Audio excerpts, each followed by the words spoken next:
ang ama ng 6 na magkakapatid.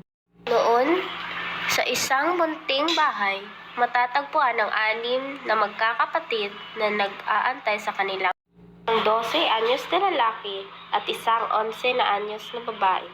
Mga panganay na kadalasan ay ginagawa lahat kapag wala si ina.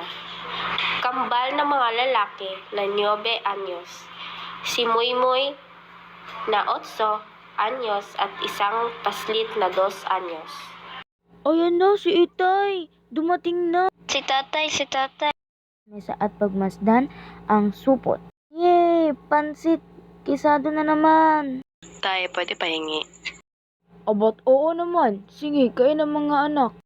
Halika dito, aking asawa. Ako ay may dalang pansit. Tara at paghatian natin. Ito. Pupunta si nanay sa may lamesa at lahat sila ay magsisimula ng kumain. Ang sarap! Patuloy sa pagkain ang pamilya. Isang mapagmahal na ama, isang masaya na ina, at kontentong mga anak.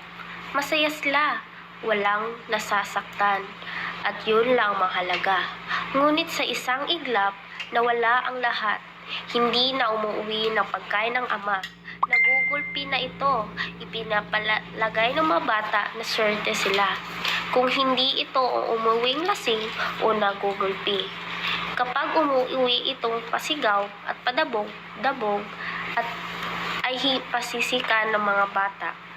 Takot na mangugulpi sila. Madalas nagugulpi ang kanilang ina at pagka umaga ay namamaga ang muka. Diyan na si tatay. Nagsiksikan ang mga bata sa isang lugar. Uy, dabog-dabog nito. Nandito na ako. Galit nito.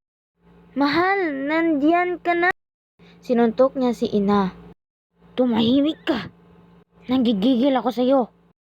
Ina at ang mga bata ay iyak ng iyak. Ang ina ay nakaupo sa sahig na humihimbik.